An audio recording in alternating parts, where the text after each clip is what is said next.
Muy buenos días. Buenos días. Me ha tocado en suerte, y digo en suerte porque realmente es mucha suerte, moderar una conversación entre dos personas con las calidades y las cualidades del doctor Edilberto Cruz y de Enrique Santos. La propuesta que hizo el señor acá, de que hagamos una conversación de 45 minutos con ellos y posteriormente 15 minuticos de preguntas, me parece pertinente, me parece que es un buen tiempo, así que yo simplemente me voy a limitar porque los expertos del don Rufino Cuervo son don Edilberto Cruz y don Enrique Santos. Yo soy el moderador, soy un ignorante y quiero aprender sobre don Rufino Cuervo, o sea que es la mejor ocasión posible para hacerlo. Don Edilberto es un licenciado en español de la Universidad Pedagógica y experto en lexicografía, es catedrático de lexicografía en el Seminario Andrés Bello y subdirector académico de ese instituto. O sea que es una persona muy enterada de la obra y desde luego de la vida de don Rufino Cuervo.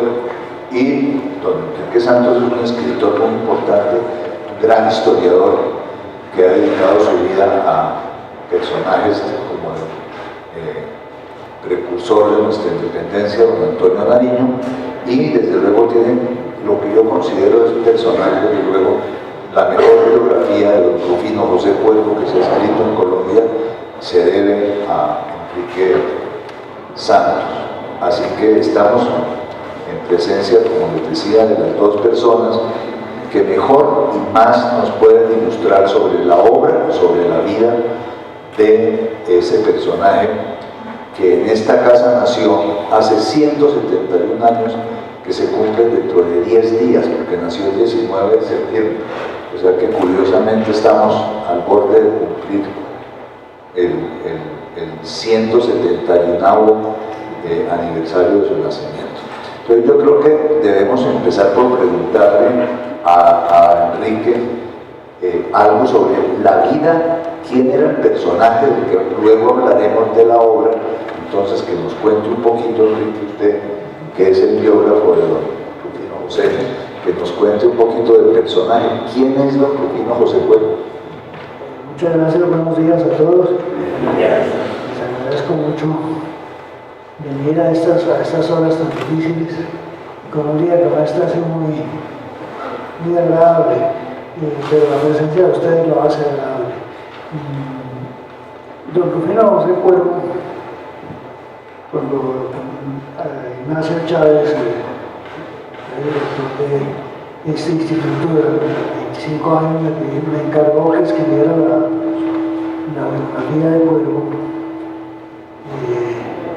Me dieron un plazo de 3 meses que se convirtieron en 5 años. Y ya desgraciadamente Chávez no alcanzó a verlo porque había fallecido. Don Rufino José Cuervo es un personaje,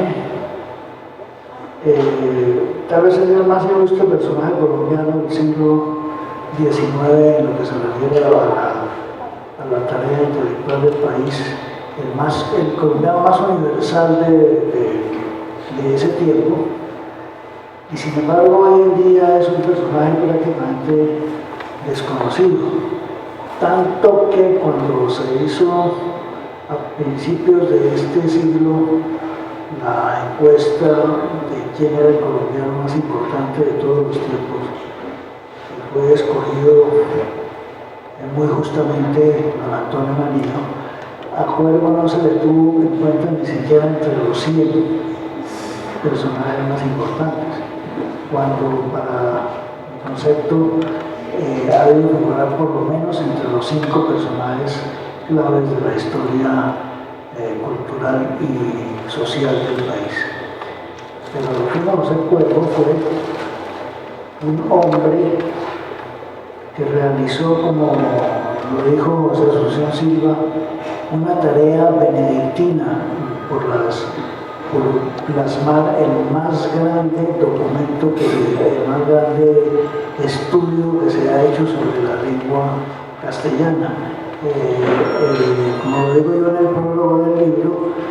hizo la tarea que hace un ingeniero al que le entregan una trocha y traza una gran autopista.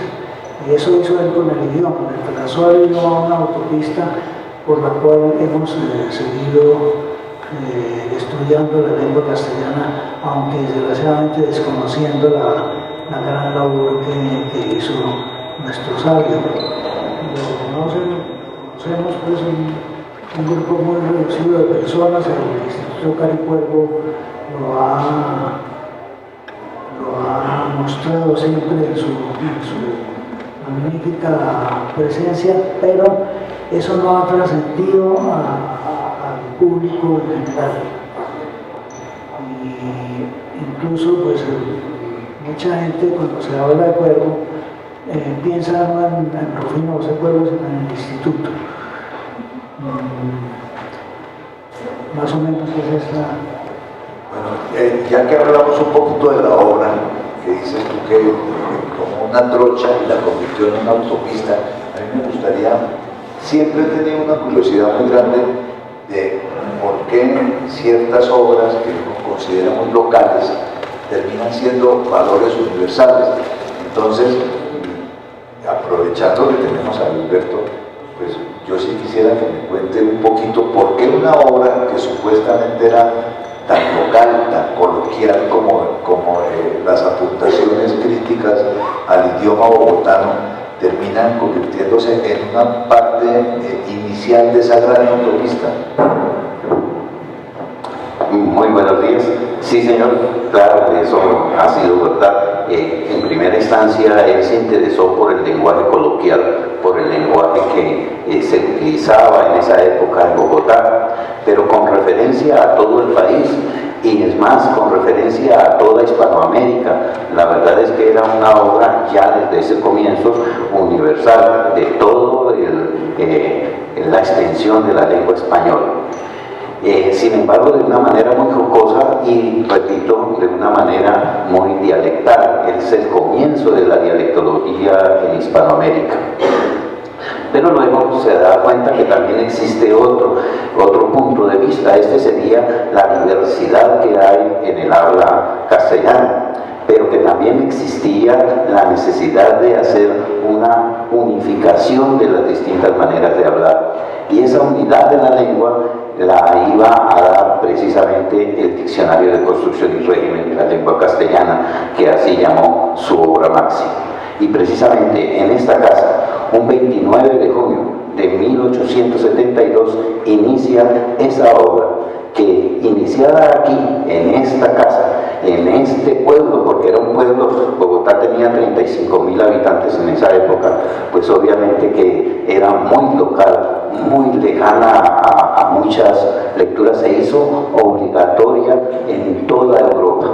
La verdad es que el reconocimiento que tuvo Rufino, no solamente en París, donde se fue a radicar, sino en Alemania y en fin, en toda Europa, definitivamente lo hizo una persona universal a él y a sus obras.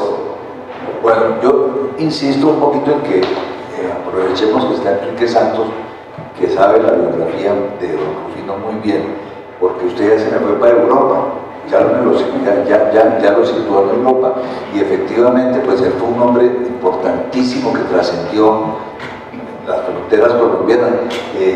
Tengo entendido, Enrique, que las cosas llegaron a un punto en que cuando le pusieron a Bogotá el sobrenombre de la Atenas Suramericana, en parte era por la existencia aquí de personas como Miguel Antonio Cárdenas y don Rufino Cuervo. Nos ganamos ese sobrenombre de la Atenas Suramericana gracias a ellos. Cuéntenme un poquito de esa amistad entre Cárdenas y Cuervo, que hoy está plasmada en esta casa del instituto. Cuéntenme un poquito por qué ellos se juntan, un poquito de historia personal. La amistad de Carlos Cuervo nace de la elaboración de una, bueno, primero eran vecinos desde niños que habían sido educados por el papá de Rufino Cuervo, que además de político era un gran educador y que los educó en su casa, porque en esa época hubo la expulsión de los jesuitas, que eran por lo general cual se educaban los hijos de la élite bogotana. Entonces don Rufino los educó en su casa tanto a Caro como a sus propios hijos, a los Cuervo. Y ahí nació la gran amistad entre Rufino, José Cuervo y Miguel Antonio Caro, que tuvo su primer hijo en la gramática latina, una de las mejores gramáticas latinas que se han hecho, que aún hoy en día uno la coge y aprende latín ahí casi que sin necesidad de profesor. Ahí empieza la amistad de Rufino José con Miguel Antonio Caro, y de ahí nace el hecho de que se considere a Bogotá como la Atenas suramericana, aunque ese título, de acuerdo con lo que dijo Monseñor Romero, no era la Atenas suramericana, sino la Atenas neogranadina, y fue un título que le puso el sabio Luis Pasteur, la Atenas neogranadina, es decir, que Bogotá era como una Atenas en Sudamérica, pero era una Atenas neogranadina, surgida en la Nueva Granada. Bueno, si lo grave sería que Atenas fuera la Bogotá de Europa, que al paso que va creo que va a terminar siendo la Bogotá de Europa, pero sigamos con don Rufino Cuervo, porque pues estamos aquí para eso. La gramática latina, escrita por dos jóvenes colombianos como don Rufino José Cuervo y don Miguel Antonio Caro, termina también siendo una cosa sumamente importante que los lleva a hacer a don Rufino pues miembro de la Real Academia de la Lengua Española a una edad muy temprana y en un momento en que no había una gran comunicación entre España y Colombia por razones lógicas, por tiempo, por sistemas. Yo quiero que me cuente un poquito, Dilberto, cuál fue en su momento la proyección de ese libro. La verdad es que fue muy interesante esa obra. En esa época se estudiaba mucho latín en los colegios, entonces era casi que una cátedra obligatoria. Pero se seguía una metodología ya muy antigua, era el método de Nebrija, que ni siquiera era el de Nebrija, era el de un usurpador del nombre de Nebrija que hizo una gramática latina y sobre esa se obligaba a estudiar. Entre otras cosas, tenía el privilegio la gramática de Nebrija para que no tuviera ninguna opción de enseñarse latín por ninguna otra lengua. Pero bien, de todas maneras ya habían pasado muchos siglos y era necesario reformar esa gramática y ese fue el interés. Primero porque se conocían muy bien Caro y Cuervo, y especialmente Caro era muy diligente y muy estudioso del latín. Eso no quiere decir que Cuervo no lo fuera, pero Caro fue mucho más profundo y se hizo poeta latino, de tal manera que escribía sus poemas en latín y después los pasaba al español para que los entendieran las demás personas. Entonces se logró esa estrecha amistad de Caro y de Cuervo a partir del latín, una metodología mucho más dinámica, mucho más agradable, de tal manera que la gente empezó a gustar más de esta gramática, que inmediatamente o al año siguiente de su publicación ya se hizo una segunda edición y se hicieron en vida de Caro y de Cuervo cerca de 6 ediciones, de tal manera que fue bastante aplaudida y aprobada y usada la gramática de Caro y Cuervo. Bueno, discúlpame, sobre el latín de Caro y Cuervo,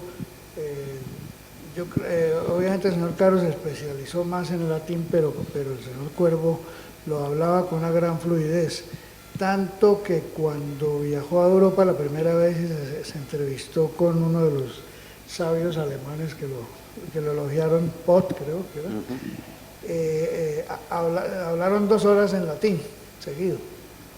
Tuvieron una conversación muy interesante en latín, creo que la transcribe Monseñor Romero en algunos de los epistolarios que hizo sobre Cuervo, y el señor Pott terminó diciendo: tenemos aquí un cuervo blanco.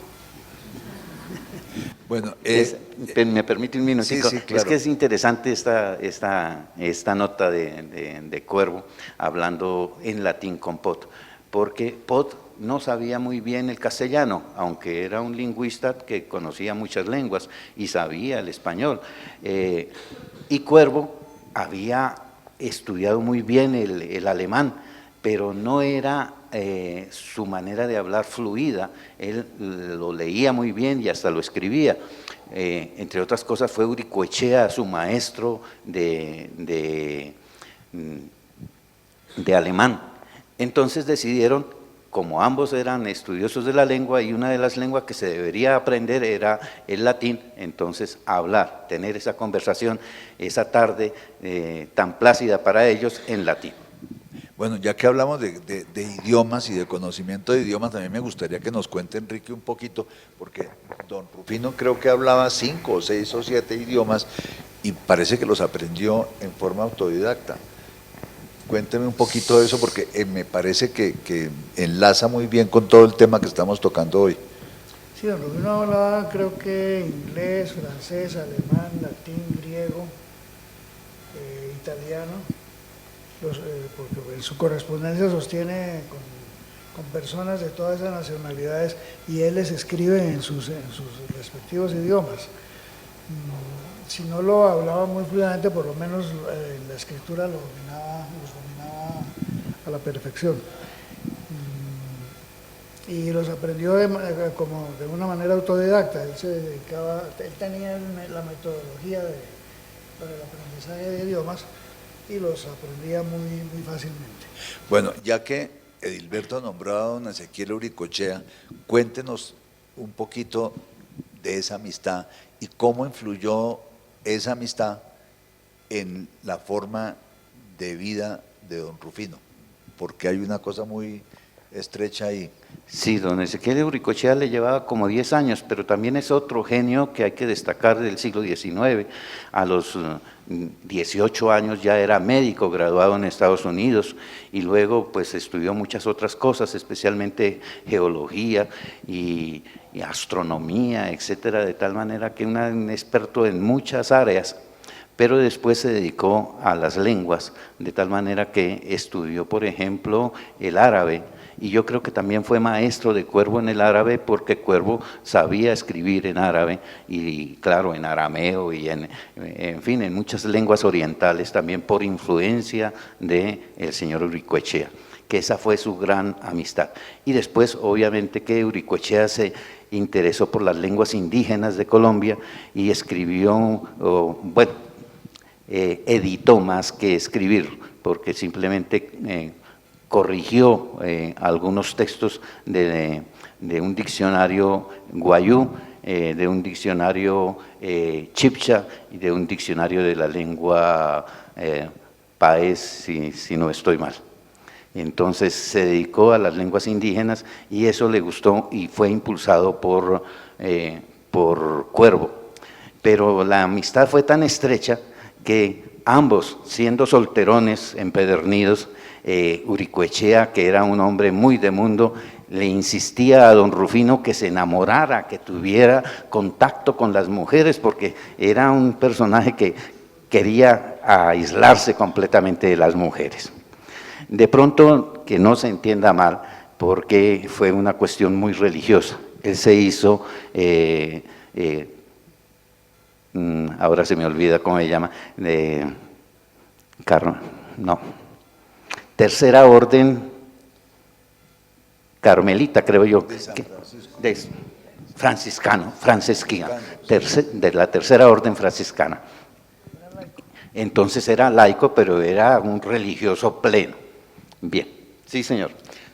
Bueno, no, es que yo tengo entendido que gracias a la influencia de don Ezequiel Uricoechea, Cuervo termina yéndose a vivir a París, porque quien tenía interés en que Cuervo saliera de este ambiente, porque pues no quiero que lo tomen a mal, el ambiente cultural de Bogotá en ese momento podía ser interesante, pero desde luego era más interesante el ambiente cultural en París que en Bogotá. Y don Ezequiel Uricoechea veía la genialidad en Cuervo y quería que fuera a Francia, que fuera a Europa, donde indudablemente que las cosas de carácter intelectual tenían un desarrollo un poco más avanzado que entre nosotros. Entonces, por eso le decía yo que me gustaría saber ese esa relación, cómo fue que influyó, porque parece que él lo convenció un poco, tanto a él como a un personaje que desgraciadamente cayó en el olvido y que me parece que es importantísimo de rescatar en algún momento, que es don Ángel Cuervo, el hermano de don Rufino José, porque pues claro, don Rufino José Cuervo es un genio, pero su hermano es extraordinario. Entonces este es el caso exacto en que lo excelente es enemigo de lo bueno. Entonces, claro, teniendo uno un hermano como don Rufino José Cuervo, ¿qué hace uno en la vida? Ser ignorado por el resto de la humanidad. Pero yo creo que es una persona a la que debemos rescatar y que este Instituto Caro y Cuervo pues lleva el apellido de él también finalmente. Así que no sé si por aquí está Elvira Cuervo. Yo le diría a Elvira Cuervo que el año entrante en el Festival de la Palabra le dediquemos a don Ángel Cuervo una sesión, porque pues es un hombre extraordinario también, autor teatral, escritor, poeta, pues tan extraordinario que definitivamente su hermano lo mandó a la banca, como se dice en el fútbol, está en la banca, no ha podido ser titular, pero yo sí creo que lo debemos sacar de la banca y ponerlo de titular para el año entrante.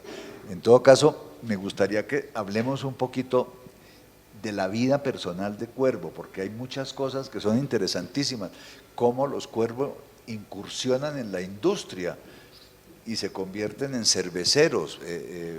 Eso me parece que vale la pena que Enrique o que Edilberto nos cuente un poquito de la vida de ellos, porque la vida de la gente influye mucho en sus obras. Sí, cuando don Rufino José Cuervo en su primer viaje a Europa se presenta ante el sabio alemán, porque ya le había escrito y que fue uno de los primeros en elogiar las apuntaciones críticas de la lengua castellana, le pasó su tarjeta y Pot la miró y decía Rufino José Cuervo, cervecero. Claro, Pot se sorprendió, dijo, luego usted no es el gramático que escribió, dijo, sí, pero ese es mi oficio, pero mi profesión es cervecero porque yo produzco cerveza en Bogotá y de eso vivimos. Después, en Ezequiel Uricoechea, tenían una librería en Bogotá con Cuervo y con Caro. Y Ezequiel Uricoechea finalmente decidió viajar a Europa porque le interesaba hacer todos esos estudios de árabe y estudios orientales de que habla el doctor Edilberto. Y comenzó su correspondencia continua con Cuervo. Y él les mandaba desde Europa libros, las principales novedades que iban saliendo, él las iba mandando a Bogotá para la librería. Pero en eso la librería fue un fracaso económico, y Uricoechea comenzó a convencer a Cuervo de que a lo que a él le convenía era irse para Europa. Aquí en Santa Fe, en Bogotá, usted se va a morir allá enterrado y nadie va a saber qué es lo que está haciendo. Tiene que venir aquí a París, que es donde está su fuente de información más importante para los estudios que está realizando. Duró como unos 3 años en esa tarea de convencerlos, y los Cuervos no es que necesitaran ser convencidos, porque ellos también tenían el anhelo de irse para Europa, pero no tenían con qué. Entonces, cuando la cervecería comenzó a adquirir prestigio y comenzó a volverse una fuente de ingresos importante, hicieron una negociación con, no recuerdo ahorita el nombre de la persona que les compró la cervecería, y con esa plata encargaron a uno de sus parientes para que les manejara ese dinero y les mandara mensualmente una renta con la que pudieran sostenerse en París sin necesidad de pensar en otra cosa que en sus trabajos intelectuales. Cuando ya tuvieron eso asegurado, se embarcaron los dos para Europa. Allá se reunieron con Uricoechea, que murió al poquito tiempo de que los Cuervos llegaron a Europa. Bueno, me parece que estamos llegando hacia el momento en que podamos hablar de la gran obra de don Rufino, que pues fue el diccionario al que le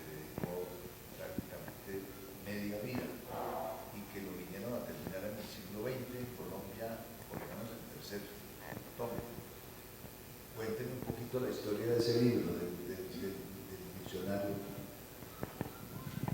El diccionario lo empezó Cuervo en 1872, empezó haciendo sus tarjeticas y la primera tarjeta que escribió fue encomendándose a Dios para que le permitiera llevar a cabo esa obra monumental que se había propuesto. Y trabajó en él constantemente desde que llegó a Europa en el año 81 hasta terminar el primer tomo en el año 86, de la A y B. Y ese tomo fue una cosa que asombró a Europa porque nadie creía que una sola persona hubiera sido capaz de hacer una cosa así, cuando los sabios europeos por lo general tenían 5, 6 o 7 asistentes que les ayudaban. Cuervo trabajó solito en su diccionario y fue el asombro de los filólogos europeos. Creo que el doctor Edilberto tiene mucha más información a ese respecto. Sí, yo creo que sí. Sí, definitivamente más de 40 años llevando la imagen de Cuervo en el alma y en el cuerpo, pues obviamente que me hacen un experto, digamos, en este diccionario, aunque ya la memoria me falla y voy a perder muchos detalles. Pero sí, fue el 29 de junio de 1872 que inicia en esta casa su diccionario, implorando la ayuda divina y dedicándoselo a San Pedro y San Pablo, muy religioso él. Además, ya en estos mismos años era fraile. Entonces, le dedica todo su tiempo, o bueno, ya la verdad es que como habíamos dicho, había tenido varias incidencias en el mundo de la filología y los ejemplos ya habían empezado a tomarse para comprobar algunos datos de su hablar de Bogotá. Entonces empezó a recoger papeletas con los ejemplos de toda la literatura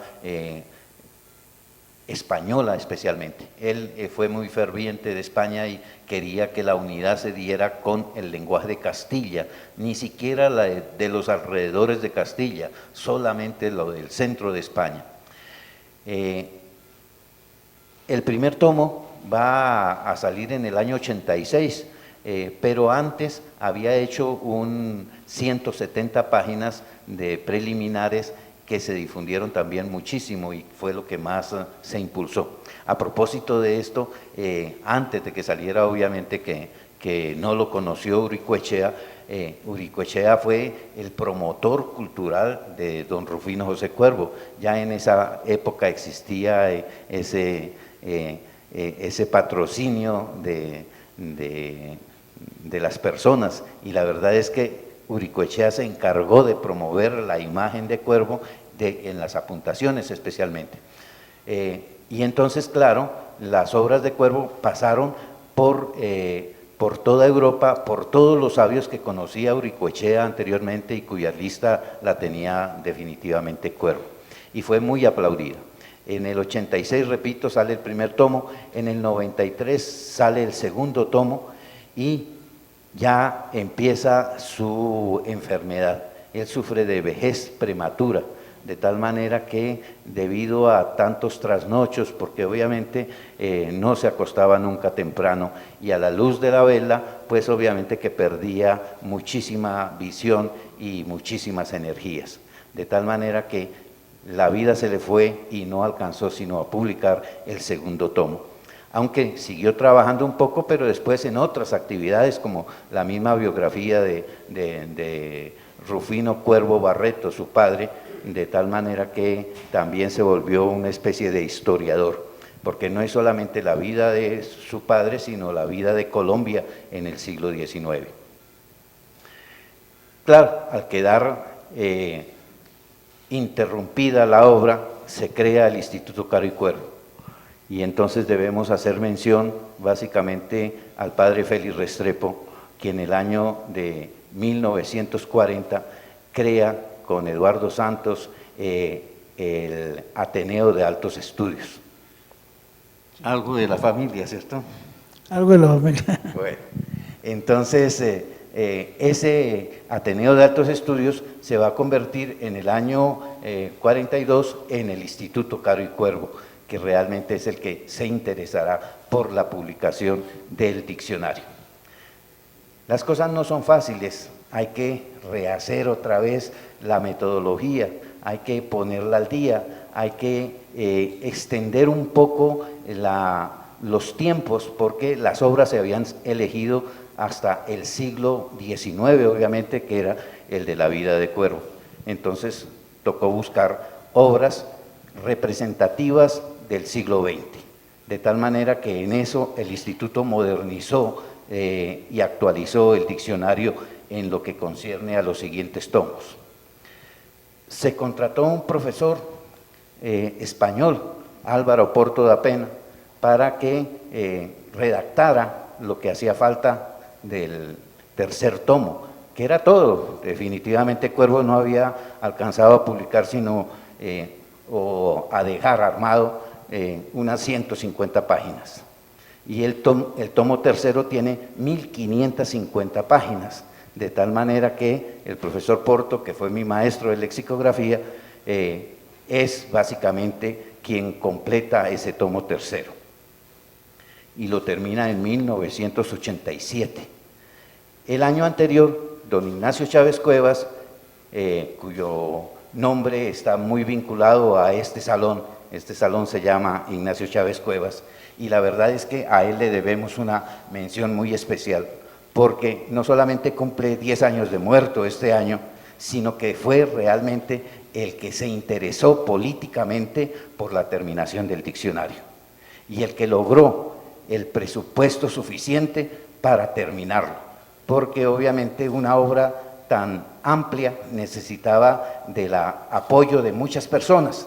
Y aquí una cuestión muy curiosa, gracias a la cerveza Cuervo, logró la familia de don Rufino y don Ángel sobrevivir, y no solamente sobrevivir, sino vivir muy bien en París durante 30 años. Y con cerveza de el señor Santo Domingo se logró recoger la plata para poder pagar a más de 20 redactores que finalizamos el diccionario después de tantos años.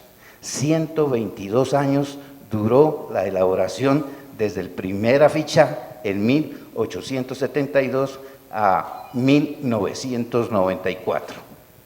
Pero ese diccionario, obviamente que ya le explicaré después de una pequeña pausa, no solamente duró 122 años, sino que obtuvo el premio Príncipe de Asturias 1999. Bueno, estamos en plena efervescencia por la obra de don Rufino. Yo quisiera que nos dé un dato que me parece, no es fundamental, pero sí es elemental, saberlo. ¿Cuántas páginas en total tiene el diccionario, las 3 tomos? Porque el último tiene 1500, los otros 2 que hizo él.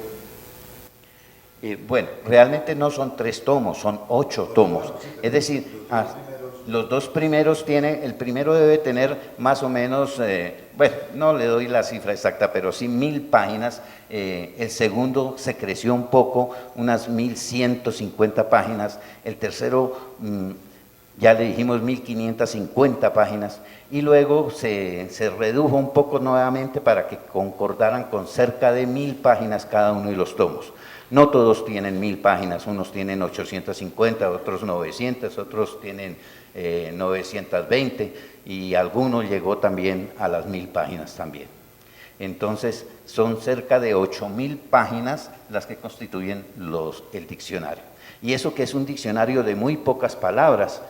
Se supiera que un diccionario, pues obviamente quiere recoger el mayor número de palabras, el señor Cuervo no pretendía estudiar todas las palabras de la lengua española, sino aquellas que presentaran algún problema, especialmente de carácter sintáctico, porque las palabras construcción y régimen de la lengua castellana hacen referencia precisamente al oficio que debe tener cada una de las palabras en la oración. Entonces es un diccionario sintáctico y por consiguiente no puede extenderse a todas las palabras, sino exclusivamente a unas, especialmente las que presentan mayor problema. De esa manera, pues obviamente que le dedicaba a cada palabra una página, 2 páginas, 20 páginas, 40 páginas le dedicó a la preposición de. Y hablamos de la preposición porque definitivamente las preposiciones es la que determinan el régimen, y precisamente el tema es el régimen preposicional, el uso de las preposiciones, que ya nadie quiere advertir y usa cualquier preposición para ordenar y concatenar las oraciones. Y no, la verdad es que se exige muchas veces la presencia de una sola preposición para establecer bien la correlación de una oración. Entonces, es un buen estudio para las preposiciones este diccionario de Cuervo. Pero ahora que hablamos de las preposiciones, la verdad es que la selección de las palabras es sobre todo de verbos. Los verbos son los que determinan cuáles serán los complementos y cómo cada uno de esos complementos debe llevar una determinada preposición. Bien, pero no he dicho el número de palabras. La verdad es que si uno se pusiera a contar las palabras, que no se lo recomiendo a nadie, la verdad es que no hay más de 3.500 palabras en el diccionario. Y sí, 10.000 páginas a doble columna en letra apretada. La verdad es que es una obra supremamente extensa, pero de estudio, como ya dijimos, algunas de 20 o 40 páginas, entonces claro que son monografías sobre cada una de las palabras.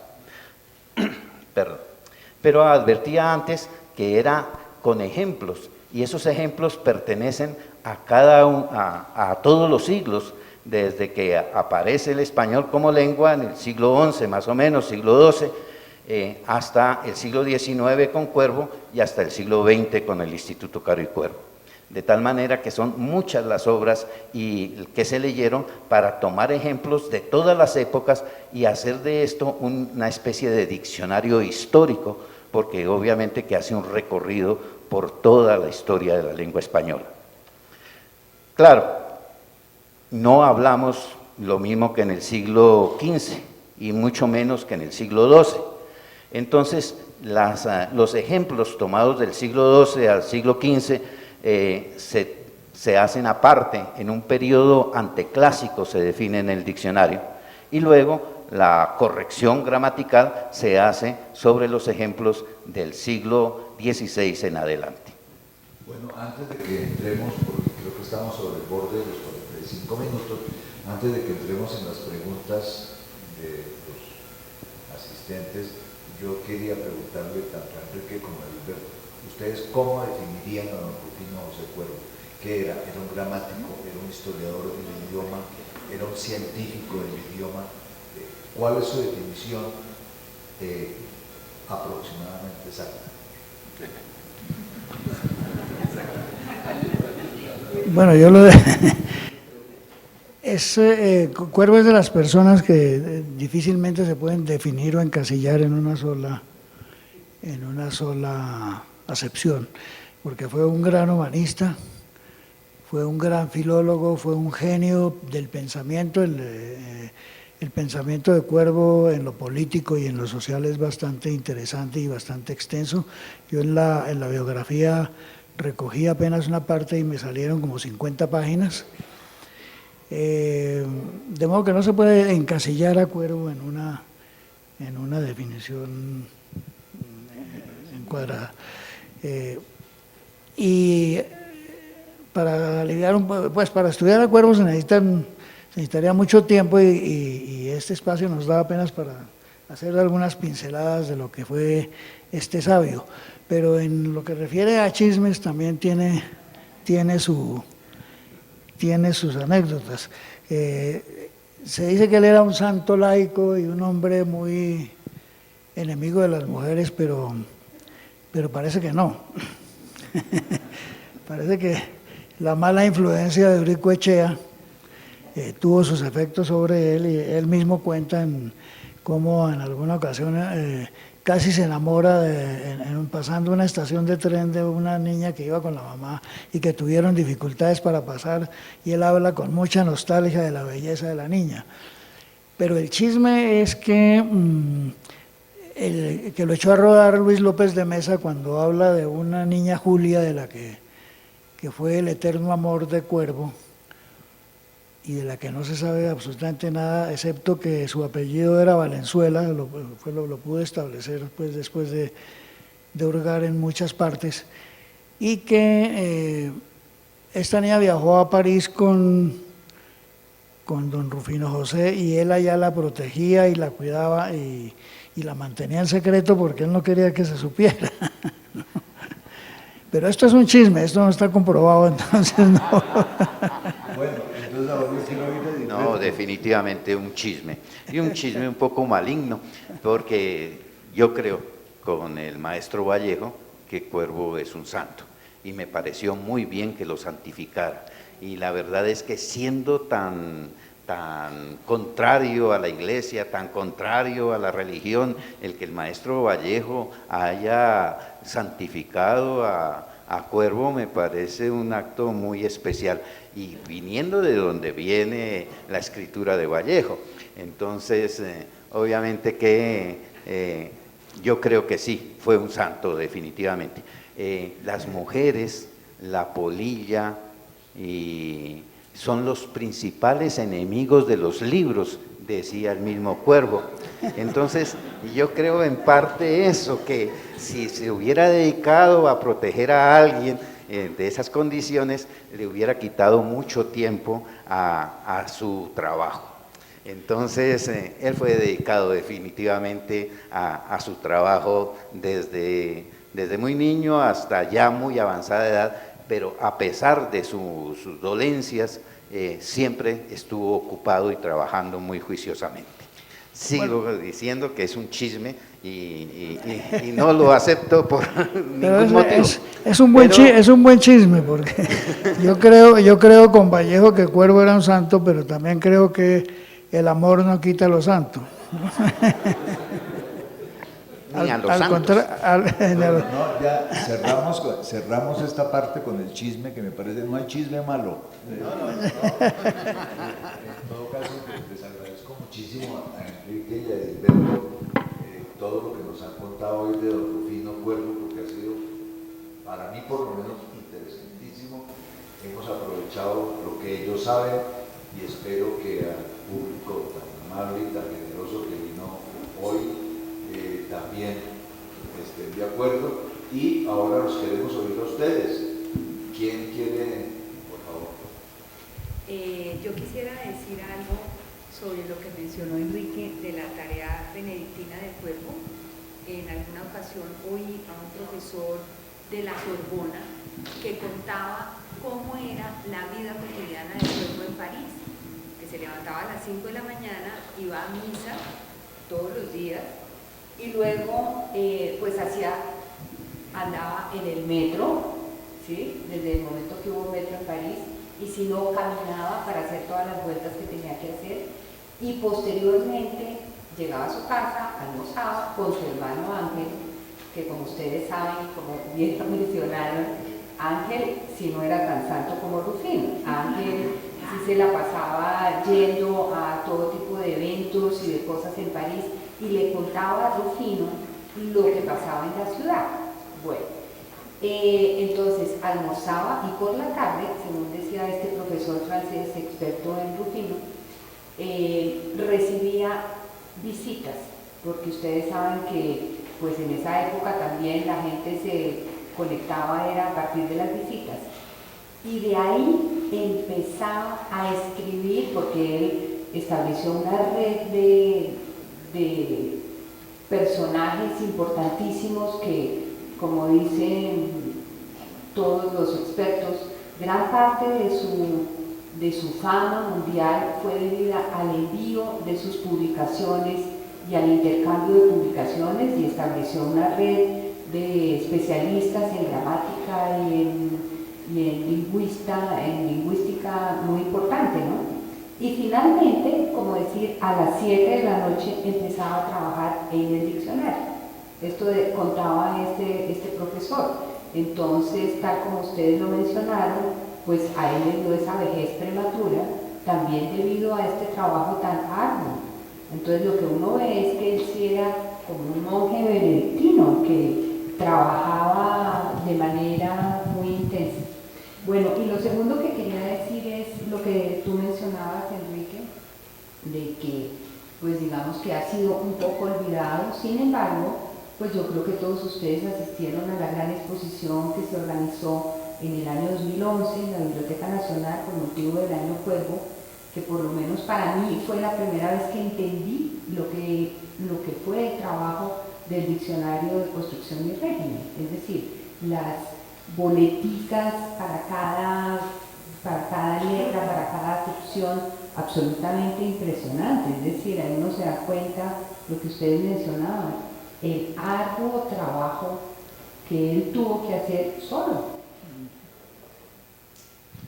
Sí, lo de que Cuervo está olvidado o solo recordado por los círculos intelectuales muy reducidos, no le pasa solo a Cuervo, le pasa a muchísimos escritores y figuras que fueron muy famosas, y lo recuerda hace poco Orson Welles en un reportaje que publicó la revista Bocas hace unos 15 días, hablando de eso, y él lamenta al final, al cerrar la entrevista, dice: es que hay tantos excelentes escritores a los que hoy nadie recuerda, ¿no?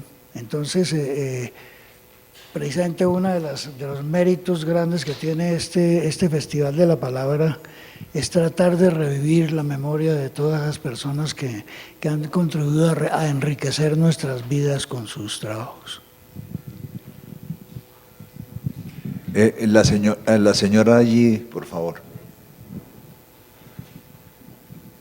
Gracias. Mi pregunta es la siguiente.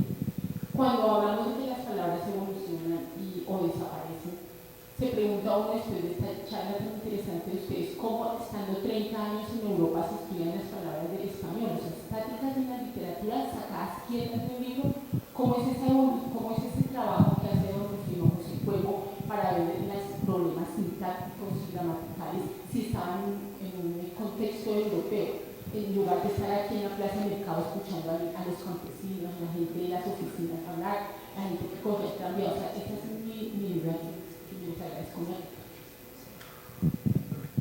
Bueno, sí, claro, ya habíamos señalado que una de sus obras iniciales fue las apuntaciones críticas del lenguaje bogotano, donde se recogía el hablar popular. A él sí que le tocó pasar por las tabernas, no a tomar, sino a cobrar, porque era que vendía la cerveza y tenía que ir a cobrar, y la gente bogotana es muy dura de pagar, entonces le tocaba estar constantemente en las tabernas cobrando para poder sobrevivir, porque ya recordamos que les tocó una suerte bastante dura en parte del tiempo.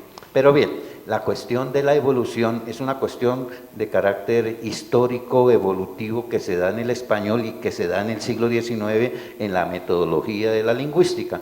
La lingüística es eminentemente historicista y entonces empiezan a estudiar toda esa metodología sin necesidad de ir exactamente a la plaza de mercado o a ver a la gente directamente, sino básicamente en los escritos, que es donde se plasma básicamente la evolución con contextos reales. Entonces, para eso, siguiendo la escuela alemana, pues obviamente que hace la evolución de la lengua. Por eso decíamos que está el español desde el siglo XII hasta el siglo XIX, trasladado en las obras literarias por parte de Cuervo. Y aquí en el instituto, pues obviamente hasta el siglo XX, porque obviamente se recogieron autores y se recogieron autores hispanoamericanos, porque Cuervo seleccionó muy especialmente autores castellanos, como lo habíamos anotado, y después el Instituto Caro y Cuervo quiso que fuera representativo el diccionario de toda el habla de América, y entonces hay ejemplos de todos los autores.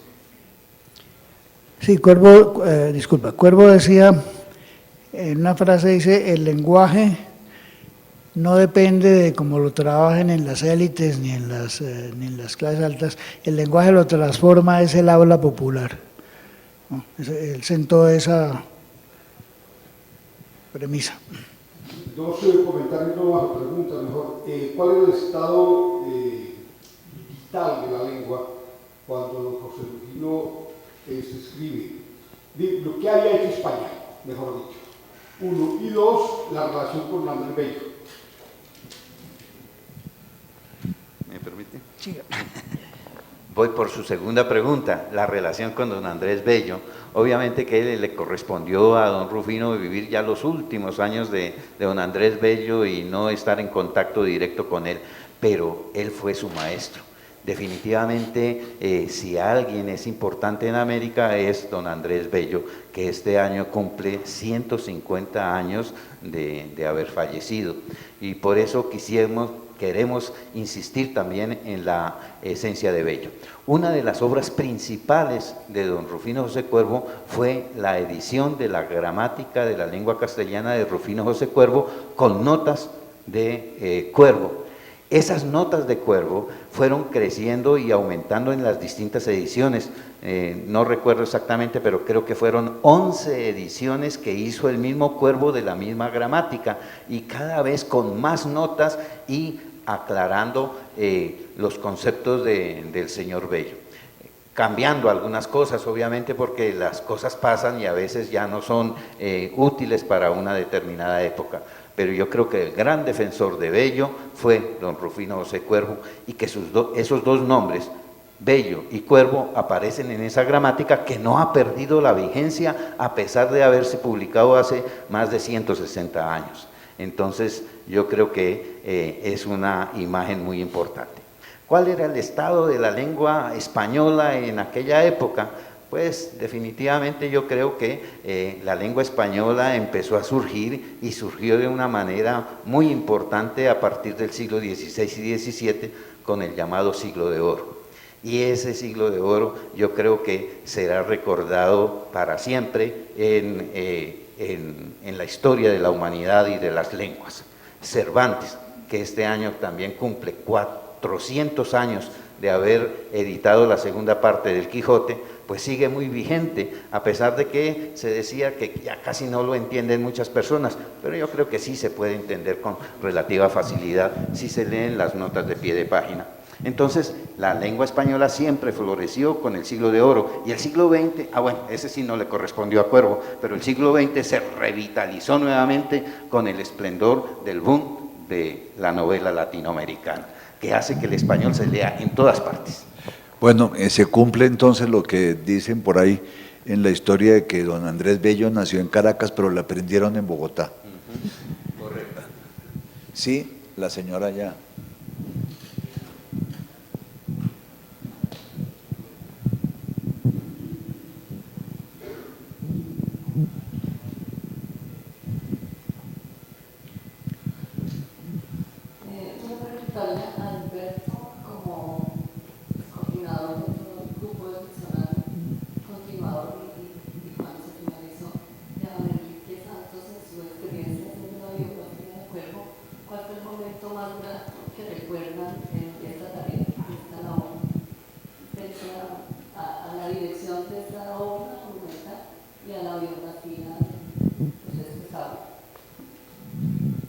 Ahora sí, le doy la palabra.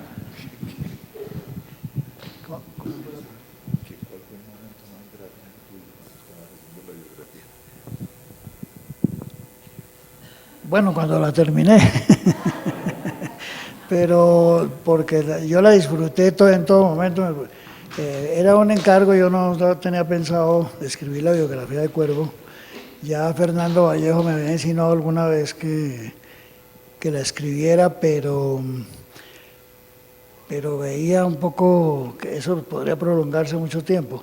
Sin embargo, una vez que empecé a conocer al personaje, se volvió como algo propio mío, y comencé a disfrutarlo y a entenderlo, y pues todos esos momentos fueron muy gratos. No puede decirse que la única parte angustiosa era la de que tenía que entregar en 3 meses y se fue prolongando hasta 4 años. Esa fue la única parte ingrata, pero de resto fue un trabajo sumamente enaltecedor para mí. Bueno, Gilberto. Cerca de 40 años es toda una vida, yo creo, entonces toda la vida se la debo a don Rufino y toda mi vida ha sido supremamente grata en este trabajo.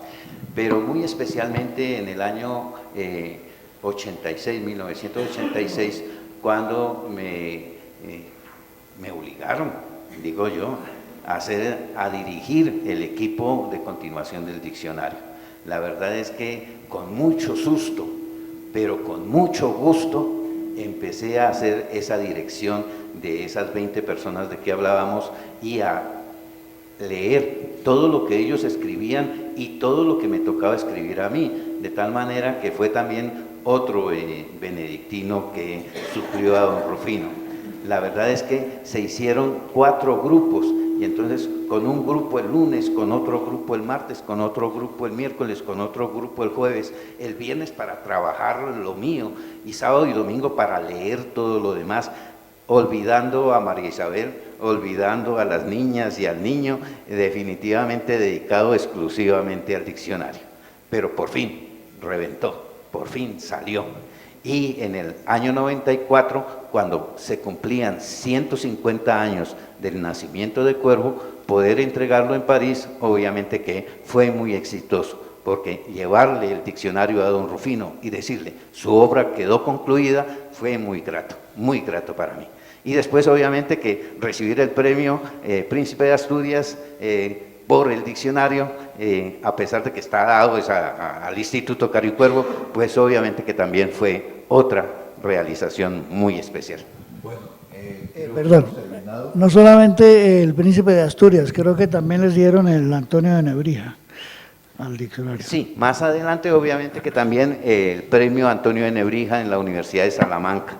Entonces, claro que lo obtuvo el Instituto Caro y Cuervo por su difusión del español, que era lo que pretendía el premio. Y entonces no está exclusivamente el diccionario, sino todas las obras del instituto.